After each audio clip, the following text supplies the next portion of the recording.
Welcome back my video. सभी बच्चों और मेरे साथियों को नमस्कार। आज हम चैप्टर नंबर 5 समांतर श्रेणी, जिसे अंग्रेजी में अर्थमेटिक प्रोग्रेशन कहते हैं, class 10th and 11th class most important chapter है।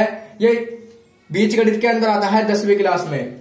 बच्चों, समांतर श्रेणी क्या होता है? समांतर श्रेणी जिसमें पदों का अंतर समान हो वो समांतर श्रेणी कहलाता है। इस बात को मैं आपको एक डेफिनेशन के माध्यम से एक्सप्लेन करना चाहता हूं।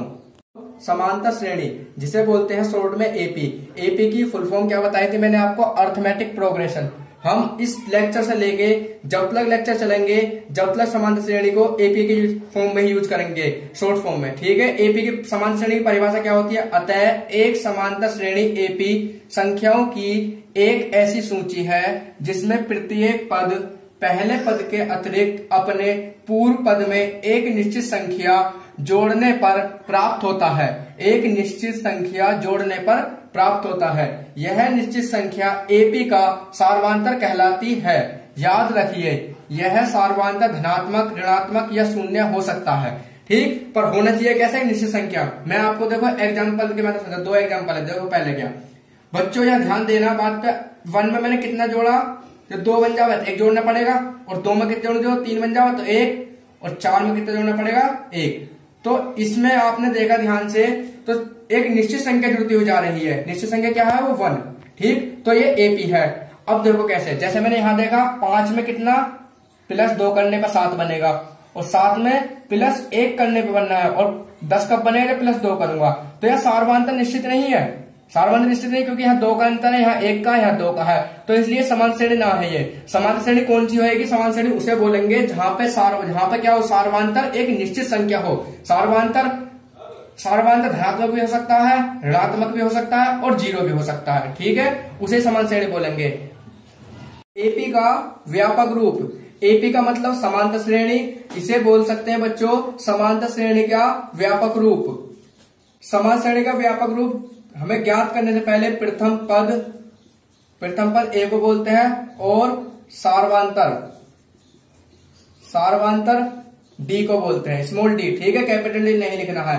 तो हमें व्यापक रूप ज्ञात करने के लिए हमें कुछ पद ज्ञात करने होंगे। जैसे कि प्रथम पद को A1 बोलते हैं। A1 और A, प्रथम पद क्या आएगा? A, और दूसरा पद A2, तो A + D। हमें बच्चों क्या करना है? प्रथम पद में सार्वंतर जोड़ते हुए चलना है बस। जैसे मेरे को तीसरा पद निकालना है, तो क्या करेंगे हम? पहले दूसरे पद में क्या जोड़ना है हमें? बस सार्वंतर।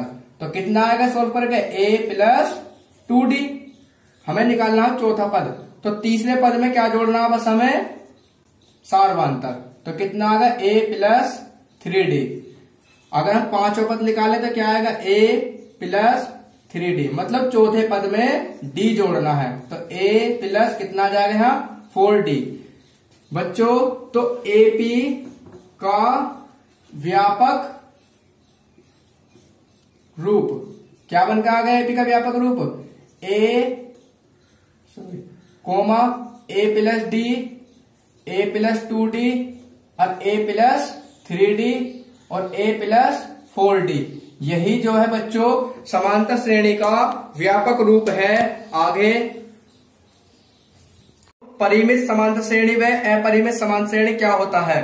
परिमित समांतर श्रेणी को इनफाइनाइट समांतर श्रेणी और अपरिमित को इनफाइनाइट समांतर श्रेणी कहते हैं। ठीक, परिमित समांतर श्रेणी देखो बच्चों क्या होता है? परिमित समांतर श्रेणी, तो इस परिमित समांतर श्रेणी वो होता है जिसमें क्या करना? अंतिम पद दिया हो हमें, जैसे कि 1 2 3 4, ये इसमें अंतिम पद दे रखा है। या दूसरा एग्जांपल क्या हो सकता है इसका परिमित का? 1 2 3 4, जैसे अंतिम पद 100 लिख दिया हमने। तो ये दोनों एग्जांपल किसके हैं? परिमित के। और अपरिमित के एग्जांपल देखो, अपरिमित समांतर श्रेणी। अपरिमित समांतर श्रेणी किसे बोलेंगे? जिसमें अंतिम पद ना दिया हो, मतलब अनंत हो श्रेणी। 1 2 3 4, इसे बोलते हैं अपरिमित। ठीक है, जिसमें ध्यान रखना, जिसमें पदों का अंत ना हो, वह मतलब अनंत हो, अनंत तक पद लिख रहे हो, उसे बोलते हैं अपरिमित। और जिसमें अंतिम पद दिया हो उसे बोलते हैं परिमित। श्रेणी का सार्वधातुक ज्ञात करना। बच्चों सार्वधातुक को बताया था किससे प्रदर्शित करते हैं, स्मॉल डी से। ठीक है, तो सार्वधातुक कैसे ज्ञात करते हैं, दूसरे पद में से पहला पद घटा के। अगर हमें सार्वधातुक ज्ञात करना है तो क्या करना पड़ेगा, तीसरे पद में से चौथा पद घटा के सार्वधातुक जो निकलेगा हरदम दूसरे पद में से पहला पद घटा के निकलेगा। देखो एक एग्जांपल के माध्यम से बताना चाहता हूं आपको। 1 2 3 4, ठीक है, ये समान श्रेणी है। इसमें प्रथम पद क्या हो गया, A1 बराबर 1 और A2 बराबर कितना हो गया 2। तो सार्वधातुक निकालना, फॉर्मूला क्या बताया था, A2 माइनस A1। तो A2 का मान क्या है 2 और 1, तो कितना गया 2 में से बन जाएगा तो 1 बचेगा। तो सार्वधातुक कितना लिख लिया है इसका 1। इस प्रकार सार्वधातुक निकालते हैं। ठीक, एग्जाम्पल उदाहरण फर्स्ट, समांतर श्रेणी 3/2 1/2 माइनस का 1/2 3/2 माइनस का 3/2 डॉट डॉट के लिए प्रथम पद और सार्वधातुक ज्ञात करना बच्चों। ठीक है, सॉल्यूशन 3/2 1/2 माइनस का 1/2 माइनस का 3/2, ये समान श्रेणी है। तो इसमें प्रथम पद हमें ज्ञात करना है। प्रथम पद होता है स्मॉल a। तो प्रथम पद मैंने बताया था बच्चों 3/2, जो पहला पद लिखा होता है उसे बोलते हैं प्रथम पद। ठीक, दूसरा क्या पूछ रहा हमसे, सार्वधातुक क्या बताया था, स्मॉल d। सार्वधातुक फॉर्मूला A2 माइनस A1। ठीक है, A2 का मान क्या है यहाँ पे 1/2 और A1 का मान क्या है यहाँ पे 3/2। इसका एल्सियम कितना आएगा 2, तो ऊपर 1 माइनस 3, तो कितना आ गया 2, माइनस के 3 में से माइनस प्लस का 1 जाएगा तो माइनस का 2/2। 2 से 2 कट गया, कितना आंसर आएगा माइनस का 1। यही आंसर है। तो संख्याओं की निम्नलिखित सूचियों में से कौन कौन सी समांतर श्रेणी में नहीं है। यदि इनमें से कोई समांतर श्रेणी में है तो उनके अगले दो पद ज्ञात कीजिए। क्वेश्चन बच्चे ये कहना चाह रहा है, यदि ये समांतर श्रेणी है तो उसके अगले दो पद ज्ञात करने हैं, यदि समांतर श्रेणी नहीं है तो क्वेश्चन वहीं खत्म कर देना। ठीक, देखो बच्चों आगे सॉल्यूशन। समांतर श्रेणी के लाख हमें इसका अंतर निकालना पड़ेगा, कम से कम 3 पदों का। अगर अंतर बराबर है तब ये समांतर श्रेणी कहलाएगी। तो formula A2 minus A1। A2 का मान कितना है हमारे पास 10 और A1 का मान कितना है 4, तो कितना आ गया 10 में से 4 गए 6, सार्वधातुक 6 आ गया। दूसरा सार्वधातुक कैसे निकालोगे बच्चों, A3 में से A2 घटाकर।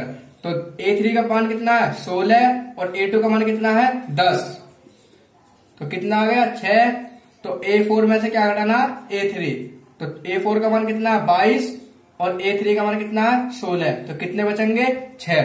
ठीक बच्चों, इसका जो है तीनों पदों का सार्वधातुक कैसा आया है, बराबर आया है। तो कम से कम हमें बच्चों 3 पद निकालने अनिवार्य है, 2 पद नहीं 3 पद कम से कम। अतः दी गई सूची समांतर श्रेणी में है कि सार्वधातुक बराबर है, इसलिए इसके अगले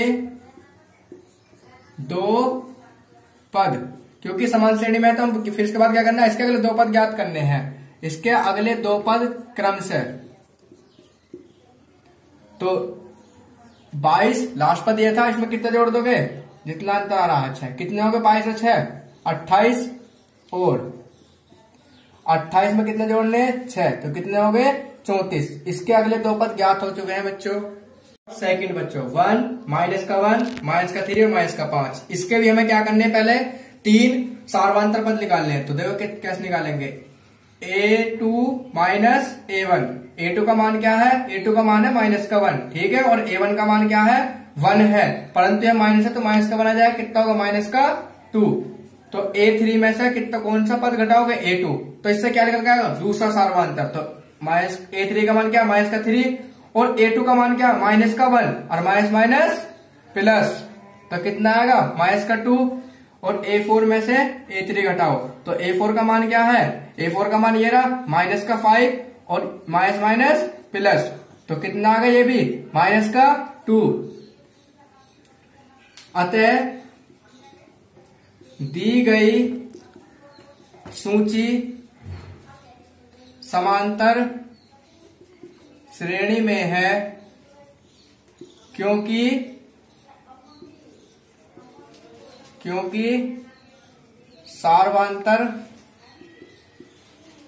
सार्वंतर क्या है इसका, बराबर है। इसलिए इसके अगले दो पद क्रमशः, ठीक, तो कितना करना, लास्ट पद में से माइनस का 5 है तो कितना कर दो, सार्वंतर घटा दो, कितना जाएंगे माइनस का 7, और लास्ट पद में से कितना घटा दो, माइनस का 2, कितना का माइनस का 9। तो इसके अगले दो पद ज्ञात कर दिए। 2 का पार्ट थर्ड, माइनस का 2 प्लस का 2 माइनस का 2 प्लस का 2 माइनस का 2 डॉट डॉट सॉल्यूशन। बच्चों इसके हमें सार्वंतर पहले ज्ञात करते हैं, ठीक है। तो a2 माइनस का a1, तो a2 का मान कितना है, a2 का मान 2 और a1 का मान क्या है, माइनस का 2, माइनस माइनस प्लस का 2, तो कितने हो गए 4। तो a3 माइनस का a2, तो a3 का मान क्या है, माइनस का 2 और a2 का मान क्या है, प्लस का 2, तो कितना आ जाएगा, माइनस का 2 आ जाएगा, तो कितने हो गए माइनस के 4। बच्चों जहां पे भी हमारा सार्वंतर अलग आ जाता है वो समान श्रेणी में नहीं होती। मतलब क्या हुआ, a2 minus a1 does note है a3 माइनस a2 के, ठीक। तो यहां लिखेंगे अतः दी गई सूची समांतर श्रेणी में नहीं है क्योंकि सार्वंतर बराबर नहीं है। Answer part 2 part 4 1, 1, 1, 2, 2, 2, 3, 3 dot dot. बच्चों सॉल्यूशन, इसमें भी जो हमें क्या करना है, प्रथम तीन सार्वंतर निकालने हैं। पहला a2 माइनस a1, तो a2 का मान क्या है 1 और a1 का मान क्या है 1, तो कितना आ गया 0। दूसरा सार्वंतर a3 माइनस के a2, तो 1 माइनस का 1 कितना आ गया 0। तो a4 माइनस का a3, ठीक, तो a4 का मान क्या है 2 और a3 का मान क्या है 1, तो कितना आ जाएगा 1। इसलिए a2 माइनस a1 बराबर किसके हैं, a3 माइनस a2 के, परंतु a4 minus a3 does not बराबर नहीं है, ठीक है। अतः दी गई सूची समांतर श्रेणी में नहीं है क्योंकि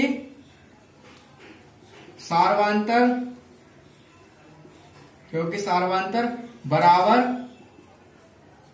नहीं है। आंसर।